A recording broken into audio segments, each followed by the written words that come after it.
পল্লীকবি জসিমউদ্দিনের সৃষ্টি অজর অক্ষয়। তার লেখনীতে বাংলা সাহিত্যের ভাণ্ডার রয়েছে সমৃদ্ধ।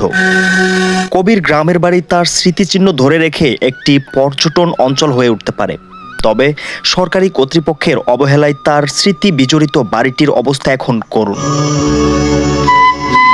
ফরিদপুরে পল্লীকবির এই বাড়ি ঘিরে বিভিন্ন সময় নানা উদ্বেগের কথা শোনা গেলেও তা বাস্তব রূপ নেয়নি।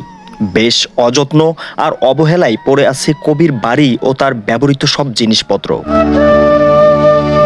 আনুষ্ঠানিকতার জন্য তার জন্ম ও মৃত্যুদিনে একটু ঝাড়ামোছা করা হয় কেবল। যে কবির কবিতায় দোল খায় প্রকৃতি, নদী, মাঠ, বেদেপল্লী সহ অনুপম সব কাব্যগাথা, তিনি পল্লীকবি জসিমউদ্দিন। পল্লীকবি জসিমউদ্দিনের বাড়ি ফরিদপুর সদর উপজেলার অম্বিকাপুর ইউনিয়নের গোবিন্দপুর গ্রামে অবস্থিত। কুমার নদের তীরে অবস্থিত এই বাড়িটিতে 4টি পুরনো টিনের ঘর ও কবির ব্যবহৃত বিভিন্ন নিদর্শন সংরক্ষিত রয়েছে। এটি কবির পৈতৃক নিবাস, যেখানে তিনি জীবনের অনেকটা সময় কাটিয়েছেন, এবং তার স্মৃতিস্তম্ভ ও কবর রয়েছে। বাড়িটি পল্লীকবি জসিমউদ্দিনের কুঠির বা জসিমউদ্দিনের বাড়ি নামে পরিচিত। এখানে কবির ব্যবহৃত জিনিসপত্র, পাণ্ডুলিপি এবং তার রচিত কবিতার পাণ্ডুলিপিগুলো বাড়ির প্রাঙ্গণে প্রদর্শিত রয়েছে।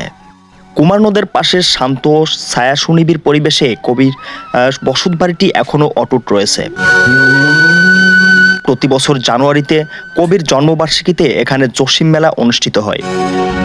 1903 সালে ফরিদপুরের তাম্বুলখানায় নানা বাড়িতে জন্মগ্রহণ করলেও তার পৈতৃক নিবাস গোবিন্দপুরেই তিনি বড় হয়েছেন। SK Jewel Rana, SB1 news, Narayanganj.